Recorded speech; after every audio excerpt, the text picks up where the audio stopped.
रसूल वक़ार सल्लल्लाहु तआला अलैहि वसल्लम की महफिल में जब आदमी आए तो इस ख्याल से आए कि मुस्तफ़ा जान रहमत से कोई चीज़ पोशीदा नहीं है। नबी कौनैन सल्लल्लाहु अलैहि वसल्लम ने उहुद पहाड़ी पर अपना पाँव रखा था तो उहुद पहाड़ ने भी कहा था, उहुद पहाड़ वजद में झूमा था तो हुजूर ने फरमाया था हादा जबल उहुदुन युहिब्बुना व नुहिब्बुहु, ये जबल उहुद है, ये हमसे मोहब्बत करता है, हम इससे मोहब्बत करते हैं। मतलब हुजूर से कोई चीज़ पोशीदा नहीं है। आप यहाँ बोल रहे हैं कि नहीं बोल रहे हैं? शेर अच्छा लग रहा है तो आप बोल रहे हैं। शेर सुने मुस्तफ़ा जान रहमत की शान में, मुस्तफ़ा की मदद सराई सुने तो इस ख्याल से सुने कि सहाबा किराम रिदवानुल्लाह ताला अलैहिम अजमईन ने हुजूर को सुनाया था तो हुजूर ने सुनकर खुश होकर के उन्हें दाद दी थी, नवाजा था।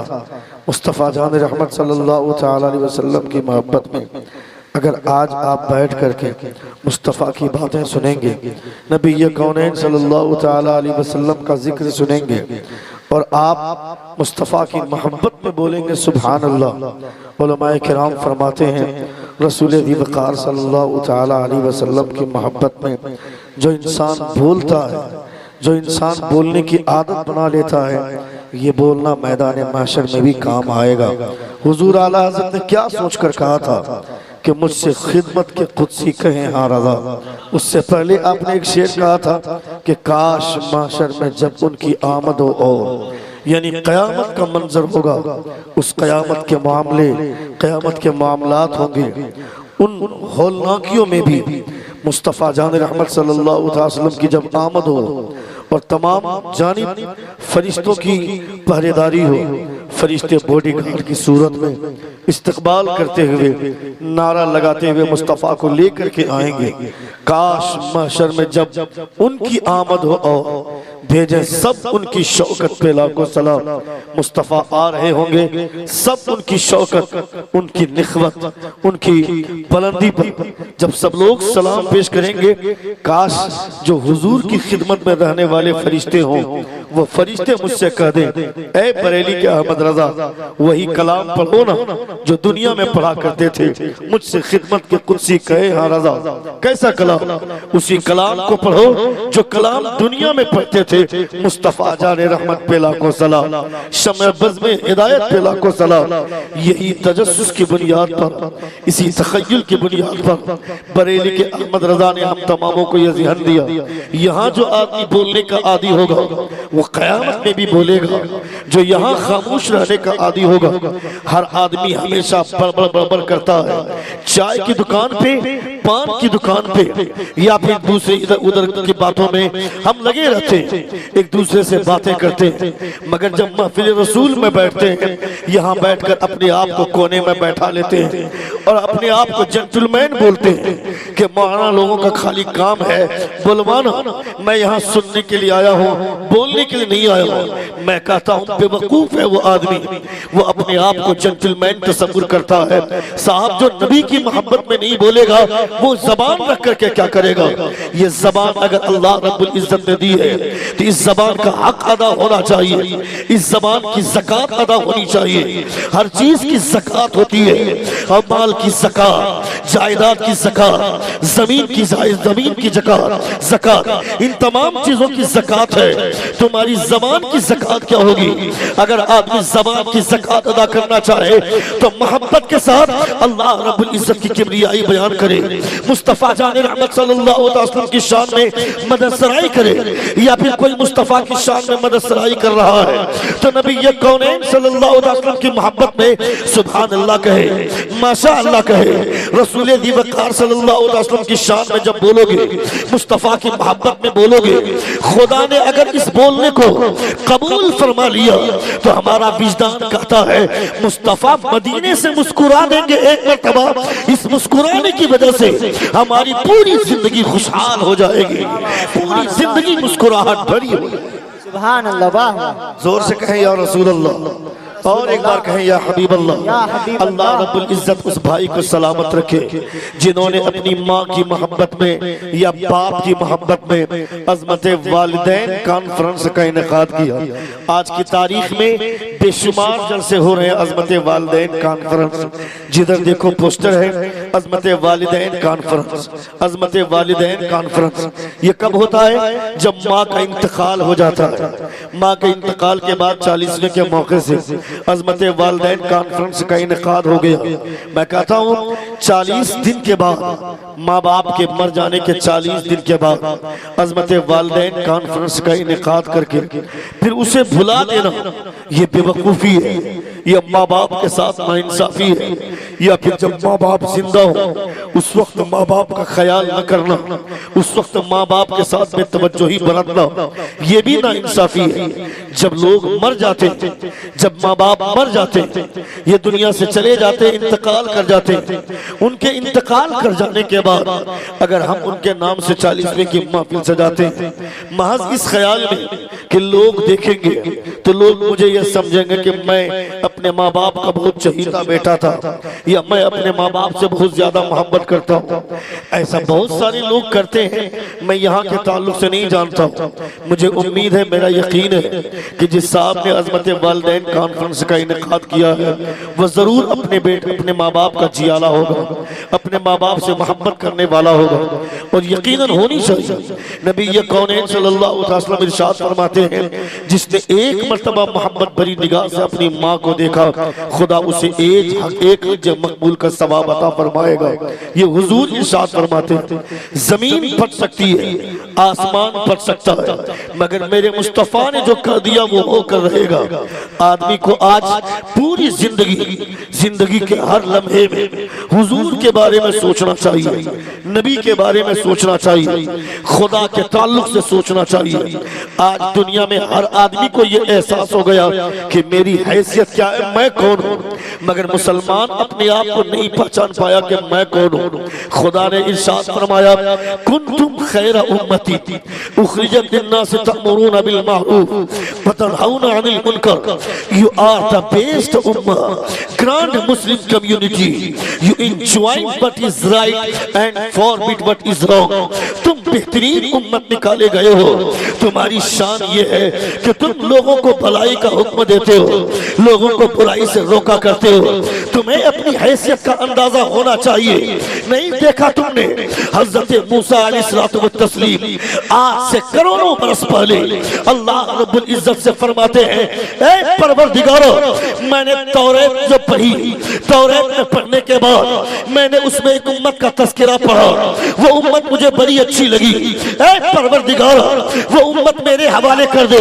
तो अल्लाह रब्बुल इज्जत इरशाद फरमाता है, ऐ मूसा, उस उम्मत को मैं तेरे हवाले कैसे कर दूं?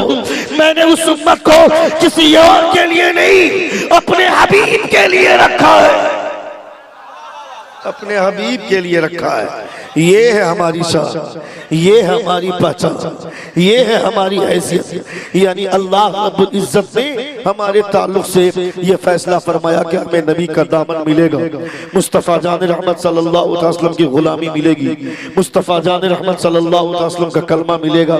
ये किसी और ने नहीं, अल्लाह रब्बुल इज्जत ने फैसला फरमाया। नबी कौनैन सल्लल्लाहु अलैहि वसल्लम को का दामन आपको मिल गया, मुस्तफ़ा की गुलामी मिल गई, रसूल वक़ार सल्लल्लाहु तआला अलैहि वसल्लम की शरीयत मिली। जिंदगी भर इसका शुक्रिया अदा करें। महफिल रसूल में बैठकर 2-4 मरतबा सुभान अल्लाह बोलने के बाद ये तसव्वुर मत कीजिए कि अब हमें नमाज पढ़ने की कोई जरूरत नहीं है। ये तसव्वुर भी मत कीजिएगा कि अब हमें न नमाज की जरूरत है, न हमें रोजों की जरूरत है, न हमें इबादत की जरूरत है, अब हमें जन्नत में जाने से कोई नहीं रोक सकता है। नहीं साहब, नमाज की आदत डालिए। जिसका ईमान इतना कमजोर हो कि उसे मस्जिद तक न ले जा सके, फिर उसका ईमान उसे जन्नत तक कैसे लेके जाएगा? ये सोचिए, कभी अपने दिमाग पे जोर दीजिए कि मेरे खुदा के ताल्लुक से कौन सोचेगा। अल्लाह रब्बुल इज्जत की इबादत के बारे में हमें सोचना है, हमें सोचना है। हजरत जुनैद बगदादी रज़ियल्लाहु तआला अन्हु के पास एक खातून आई, खातून नकाब पोश है। उस खातून ने हजरत जुनैद बगदादी से अपने शौहर की शिकायत की कहा क्या बात है? कहा हुजूर मेरा शौहर दूसरी शादी करना चाहता है, मैं परेशान हूँ। हजरत जुनैद बगदादी फरमाते हैं इसमें तअज्जुब की क्या बात है, इसमें शिकायत करने की क्या बात है? अगर तुम्हारा शौहर दूसरी शादी करना चाहता है तो शरीयत ने एक मर्द को 4 शादियों की इजाजत दी है। अगर वो इंसाफ कर सकता है, अगर अपनी बीवी की हक तलफी ना हो, तो वो अगर इंसाफ करने का कमाल रखता है और वो 2 नहीं 4 बीवी पालने का मलका रखता है तो वो 4 शादी कर सकता है। इसमें ताज्जुब की क्या बात है? तुम्हारा शौहर दूसरी शादी करना चाहे तो करे, उसको इजाजत दो, तुम इजाजत दो या ना दो, उसका ये हक है।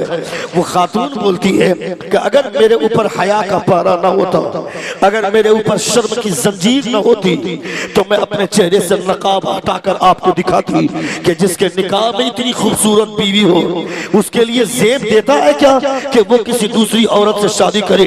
इतना सुनना था। हजरत जुनैद बगदादी जमीन पर बेहोश होकर गिर जाते हैं। वो खातून हैरत में डूबी हुई है, या अल्लाह मैंने ऐसा क्या कर दिया? जुनैद बगदादी जैसे बुजुर्ग जमीन पर बेहोश होकर गिर गए। जब होश में आए हजरत जुनैद, सुनिएगा, हजरत जुनैद बगदादी जब होश में आए वो खातून पूछती है ए जुनैद बेहोश होकर गिरने की वजह क्या है, क्यों बेहोश होकर गिर गए? हजरत जुनैद बगदादी फरमाते हैं तुमने जो कहा कि अगर मुझके मेरे बारे में अगर आप जान लें कि जिसके निकाह में मुझ जैसी खूबसूरत बीवी हो उसके लिए किसी और लड़की से निकाह करना या किसी दूसरी खातून से शादी करना उसके लिए मुनासिब है क्या? हजरत जुनैद बगदादी फरमाते हैं तुम्हारे इसी जुमले की वजह से मैं बेहोश हो गया, इसलिए कि हुजूर ने फरमाया था कि अल्लाह रब्बुल इज्जत का इरशाद गिरामी कि अगर मेरे बंदे जान ले कि मेरा जलवा क्या है, मेरे जलवे का नजारा क्या है, तो लोग दुनिया में किसी को देखने की तमन्ना करे सिर्फ और सिर्फ खुदा का जलवा देखने की तमन्ना करे। अल्लाहुल जमील व युहिब्बुल जमाल, मुस्तफा फरमाते हैं खुदा खूबसूरत है और खुदा खूबसूरती का पसंद फरमाता है। इसीलिए तो हुजूर ने फरमाया था कि दुनिया के तमाम लोग अपनी निगाह की हिफाजत करें, अपनी इन आंखों को बचाएं। कल कयामत का मैदान के वकू के बाद जब लोग जन्नत में जाएंगे अहले जन्नत से मुनादी निदा करेगा ऐ अहले जन्नत जितने लोग जन्नत में हैं तैयार हो जाओ, अभी अब तक तुमने खुदा की इबादत की, खुदा को देखा नहीं, खुदा का सजदा किया, खुदा को देखा नहीं, खुदा का रुकू किया, खुदा को देखा नहीं, हर लम्हा खुदा को राजी करने की कोशिश करे, कभी खुदा को देखा नहीं। आज तैयार हो जाओ, खुदा अपने चलने से पर्दा उठाने वाला है, आज खुदा का दीदार करने वाले हो। हुजूर फरमाते हैं इन आंखों की हिफाजत करो, इन आंखों से तुम्हें खुदा का दीदार मैसर होने वाला है।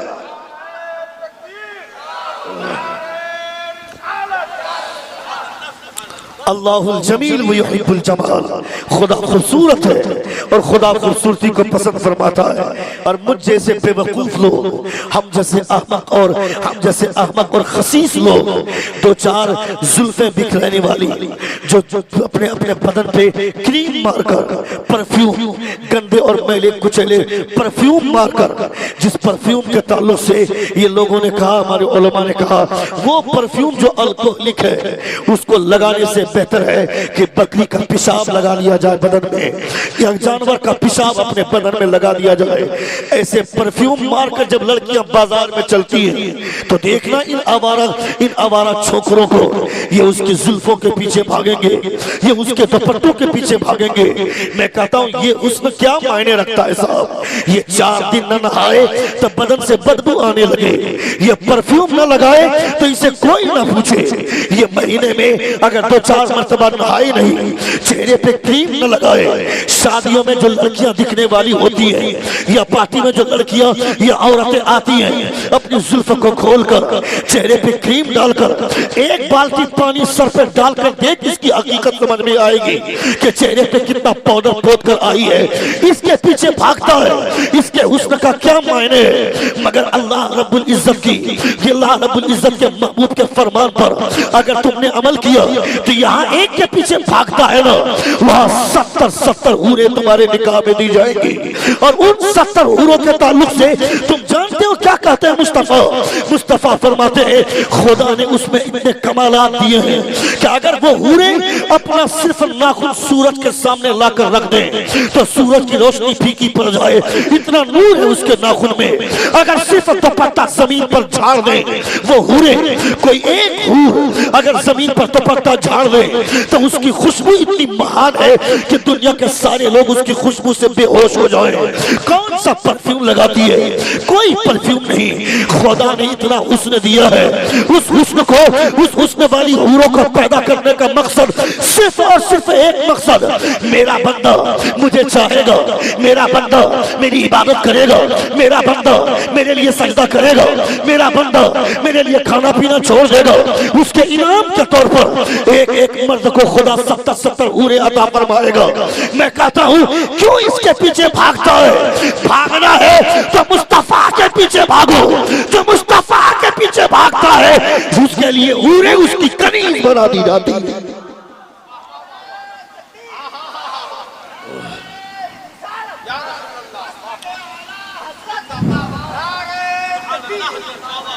सुन रहे हैं आप? सुन रहे हैं? कितने लोग सुन रहे? जरा हाथों को उठाकर कहें या रसूल अल्लाह, और एक बार कहें या हबीब अल्लाह। अल्लाह रब्बुल इज्जत का बेपनाह शुक्र एहसान है कि हम बैठकर हुजूर की बातें सुन रहे हैं।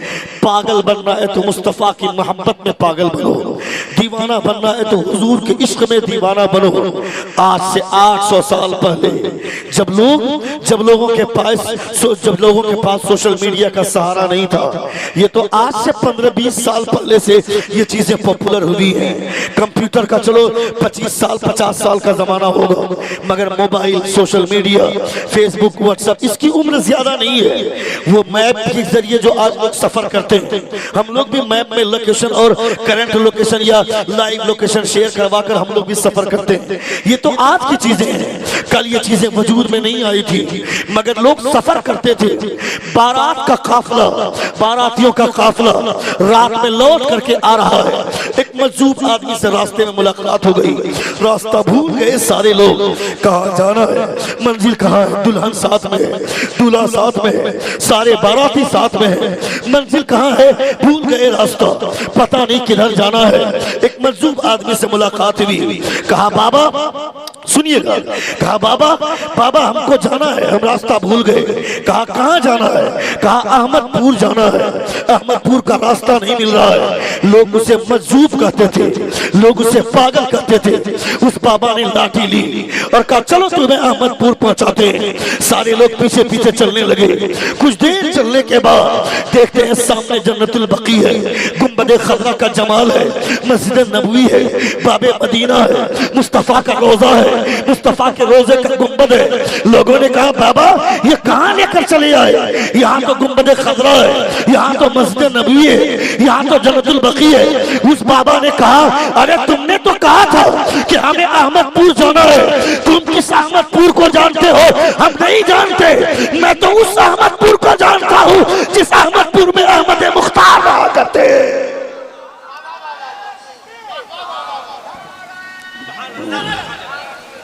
मैं तो उसे अहमदपुर जानता हूँ जहाँ पे मुस्तफ़ा जान रहमत रहा करते हैं, अहमद मुख्तार रहा करते हैं।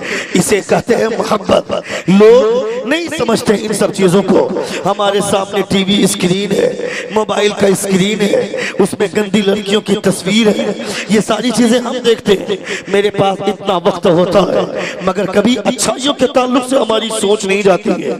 हमारे बच्चों को बताइए, आज से 25 साल पहले, 30 साल पहले, 50 साल पहले किसी मोहल्ले में अगर छोटी सी महफिल, मुख्तसर से वक्त की महफिल सजती थी तो मोहल्ले के बच्चों को देखना 4 बजे से टोपी पहनकर बच्चे घूमने लगते थे।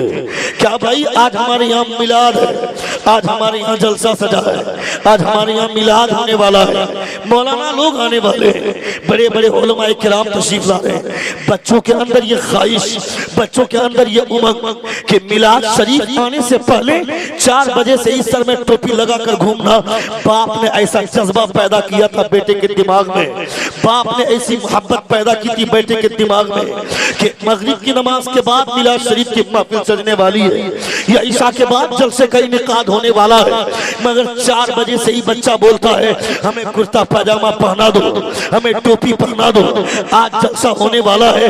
क्या मतलब? वो बच्चा जानता था 4 साल की उम्र का ही जरूर है, 6 साल की ही उम्र का जरूर है, मगर बाप के तेवर और बाप के किरदार से उसे ये समझ में आ गया था कि नबी की महफिल में हाफ पैंट पहनकर नहीं जाना है, नबी की महफिल में टी शर्ट पहनकर नहीं जाना है, नबी की महफिल है दुनिया की तमाम सभाओं से बेहतर मुस्तफा की सभा है, दुनिया की तमाम महफिलों से बेहतर हुजूर की महफिल है। वहां जब हम लोग होते हैं वहां हुजूर तशरीफ फरमा होते हैं, वहां हाफ पैंट पहनकर नहीं जाना है, खुले सर नहीं जाना है, टोपी पहननी है, कुर्ता पैजामा पहनना है, इसलिए कि ये लिबास वो लिबास है जिस लिबास को हुजूर ने पसंद फरमाया है, जिस लिबास को हुजूर ने पसंद फरमाया है। मैं कहता हूं हमेशा मुस्तफा ने आपके बारे में सोचा, हुजूर ने शर्ट को ही क्यों पसंद नहीं किया, हुजूर ने कुर्ता क्यों पसंद किया, हुजूर ने लंबा कुर्ता पहनने की आदत क्यों डाली, नबी कौनैन सल्लल्लाहु अलैहि वसल्लम ने क्यों पैजामा पहनने वालों के लिए दुआ की थी।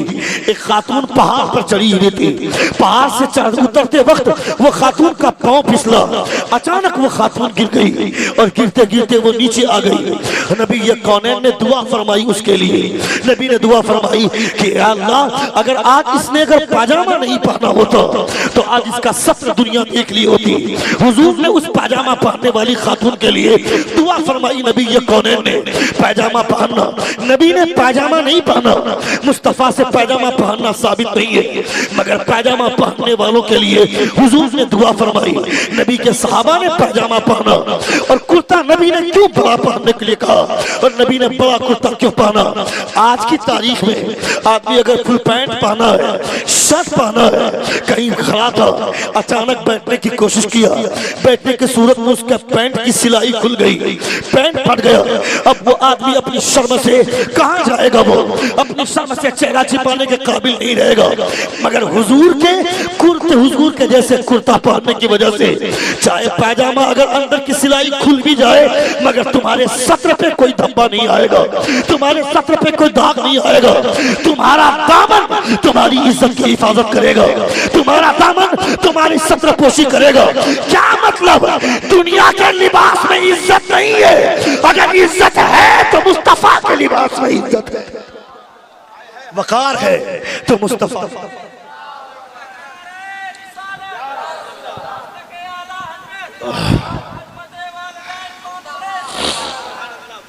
नबी कौनैन सल्लल्लाहु अलैहि वसल्लम के किरदार, मुस्तफ़ा जान रहमत सल्लल्लाहु अलैहि वसल्लम की शरीयत ने हर मौके पर तुम्हारी रहनुमाई फरमाई है, तुम्हें बचाने की कोशिश की है मुस्तफ़ा ने, मगर हम आवारा हैं, हमको कौन बोलने वाला है।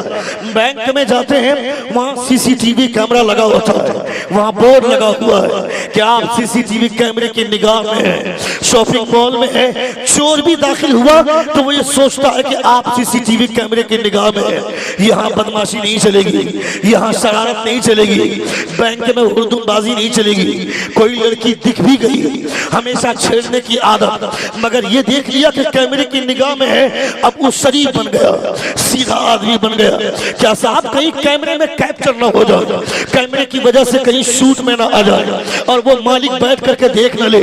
मैं कहता हूँ बेवकूफ, तुमको इस कैमरे पर इतना भरोसा है, खुदा ने जो कैमरा यहाँ लगाया है तुम्हारे दाएं और बाएं तरफ, किरामन कातिबीन यालमून मा तफअलून, क्या लगता है ये सिर्फ दाएं और बाएं तरफ नेकी और बदी लिखने वाले फरिश्ते हैं?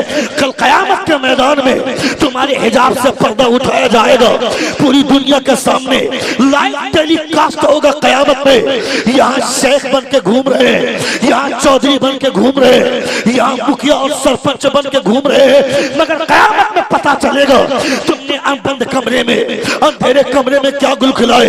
इसलिए मैं कहना चाहता हूँ, जब इस कैमरे की वजह से गुनाह से बचा जा सकता है, तो ये कैमरा इन फरिश्तों की वजह से ये क्यों नहीं सोचता है, ये फरिश्ते यहाँ बैठे हैं मगर इसका पतन मेरे परवरदिगार के हाथ में है, इसकी हिफाजत मेरे परवरदिगार कर रहे हैं। इसलिए कैमरे से डरना बेवकूफी है और अल्लाह से डरना यह अक्लमंदी का काम। सुभान अल्लाह, खुदा का खौफ, खुदा की खशियत, अल्लाह रब्बुल इज्जत का डर। एक आदमी घर से बाइक लेकर के निकला, बाइक लेकर के जैसे ही निकला कुछ ही दूर चला था, सामने पुलिस की गाड़ी दिखी, लौट करके वापस आ गया। बीवी को कहा हेलमेट दो। क्या बात है, हेलमेट दो, डीएल दो, गाड़ी का इंश्योरेंस पेपर दो, रखो उसको, बंद करो ना, उसके बाद बंद करो। ये आपके हाफिज कारी तौहीद साहब बड़ी मेहनत की है, मैंने सुना अल्हम्दुलिल्लाह। ये मकतब चलाते हैं, मकतब में बच्चे आते हैं पढ़ने के लिए। साहब मकतब में पढ़ने के लिए बच्चे आते हैं, आप इनको क्या तनख्वाह देते हैं? मुझे लगता है कि 4-5 से ज्यादा तनख्वाह नहीं देते हो। कितनी देते हैं? उससे भी कम। क्या तनख्वाह है? कितना? 3,500। अल्लाह अकबर। सुनकर मुझे अफसोस हो रहा, 3,500 रुपये हम लोग मिला नहीं पाए, और आप 3,500 रुपये में एक महीना मेहनत करवाते। और भी वो बच्चे जिन बच्चों को मां नहीं संभाल पाती, उन बच्चों को ये संभालते। हैरत होती है, अफसोस होता है। साहब आप अपने उलमा को इज्जत की निगाह से नहीं देखेंगे, अपने उलमा के बारे में नहीं सोचेंगे, तो क़यामत के दिन याद रखें आप जलील होंगे, हम रुसवा होंगे। हम अपने आलिमों का ख्याल कीजिए। मैं खुद मैं 3 मदरसे का नाज़िम हूँ। एक मदरसा ईद के बाद लड़कियों का इदारा खुलने वाला है मेरा अपना खुद का, दुमका शहर में। एक मदरसे का प्रिंसिपल हूँ, उड़ीसा में एक मदरसा, उस मदरसे का नाज़िम हूँ मैं। मेरे मुदर्रिसीन से पूछिए, किसी की भी तनख्वाह 8,000 से कम नहीं है। हालांकि मेरे दिमाग में यह आता कि ये 8,000 भी कम है उसके लिए, 8,000 भी कम है। एक मर्तबा बीवी ने कपड़े की ख्वाहिश कर दी तो 4,000 फौरन जेब से निकल जाते हैं। बच्चों ने ख्वाहिश कर दी यूनिफॉर्म की, बच्चों ने किताबों की ख्वाहिश कर दी। आज की तारीख में फर्स्ट स्टैंडर्ड में पढ़ने वाले बच्चों की किताबों का रेट 3,500 से ज्यादा पहुंच गया। मैं कहता हूं आप सोचें, आपके बच्चों की लाइफ बना रहे, सिर्फ लाइफ ही नहीं बल्कि आपके बच्चों की आखिरत बन रही है। मकतब में जो बच्चे पढ़ने वाले हैं, ये बच्चा डॉक्टर नहीं बन पाएगा, इंजीनियर नहीं बन पाएगा, प्रोफेसर नहीं बन पाएगा, मगर मकतब में पढ़ने वाला बच्चा इस काबिल हो जाएगा, जब उसके घर में मेहमान आ जाएगा तो मुर्गी लेकर कभी इस मौलवी के पास या उस मौलवी पे पास दौड़ेगा नहीं। मुर्गी लेकर के कभी यहाँ वहां चक्कर नहीं काटेगा। वो नहीं देखेगा कि दाढ़ी वाला कौन है, किधर कोई टोपी वाला भाग जा रहा है, जल्दी से पकड़ कर ज़बह करवा ले। वो जब मकतब में पढ़ेगा, मकतब में पढ़ने के बाद वो इस काबिल हो जाएगा कि वो अपने जानवर खुद हलाल करके वो खा सकता है, अपने मेहमानों की ज़ियाफत कर सकता है। इस काबिल होना चाहिए। तुम्हारे बच्चों को इस काबिल होना चाहिए कि तुम दुनिया से चले जाओ, तुम्हारा बेटा कभी कभी बंद कमरे में अकेले में बैठकर तुम्हारे लिए मग़फ़िरत की दुआ कर सके। तुम्हारा बच्चा मग़फ़िरत की दुआ भी नहीं कर सकता है तो किस काम की ये औलाद है? जिस औलाद के लिए हमने भीख मांगी दूसरों के सामने, जिस औलाद के लिए हमने दूसरों के सामने जाकर हाथ फैला दिया। मेरा बेटा इंटर में एग्जाम लेने, इंटर के एडमिशन लेने वाला है, मुझको 40,000 रुपए डोनेशन लग रहे हैं। मेरे पास 40,000 रुपए नहीं थे, गांव के मुखिया के पास चले गए। मैंने उसकी शक्ल देखना पसंद नहीं की, मगर बेटे के एडमिशन के लिए मैंने उससे जाकर बात की। 15-20 मिनट नहीं, 1 घंटा तक उसके दरवाजे पर जाकर बैठा रहा। वो आदमी फोन पे बात करता रहा। जब जी भरकर बात कर लिया तब मुझसे पूछा कि क्या बात है। मैंने उससे कहा कि मेरे बेटे का एडमिशन होने वाला है, 40,000 रुपया डोनेशन लग रहा है। दिया भी 40,000 रुपया, तो 40 तरह की कहानी सुना कर दिया। 40 मरतबा मुझको ये एहसास दिलाया कि मैं गरीब हूँ, मैं कमजोर हूँ, मैं भिखारी हूँ। मुझको ये एहसास दिलाकर 40,000 रुपया दिया। अपने बेटे के लिए हमने ये सारी तकलीफें बर्दाश्त की, मगर मेरा बेटा आज इंजीनियर बन गया, मेरा बेटा आज डॉक्टर बन गया, मेरा बेटा आज लेक्चरर बन गया, मेरा एक बेटा बेंगलोर में रहता है, एक बेटा हैदराबाद में रहता है, एक बेटा पंजाब में रहता है, उसे कभी आने के लिए टाइम नहीं है, मगर मेरा एक बेटा मकतब में जाकर कुरान शरीफ की तिलावत करता था, मेरा एक बेटा जाकर हाफिज कुरान के पास जाकर मकतब में पढ़ा करता था। हमने उसे डॉक्टर नहीं बनाया, हमने उसे इंजीनियर नहीं बनाया, मेरा बेटा पास की एक मस्जिद में इमामत करता है। वो बेंगलोर में जो बेटा रहता है वो पैसा तो भेज देता है, मगर माँ बाप से बात करने के लिए टाइम नहीं है। हैदराबाद में रहने वाले बच्चे के पास पैसा तो है, मगर बीवी बच्चों के प्यार में उलझा हुआ है, उसके माँ बाप से बात करने के लिए टाइम नहीं है। मगर मेरा एक बेटा जिसको हमने मौलवी साहब के पास भेजा है, वो पैसा नहीं देता है, मगर हफ्ते में एक बार आकर मेरे सामने बैठता है। सुभान अल्लाह, सुभान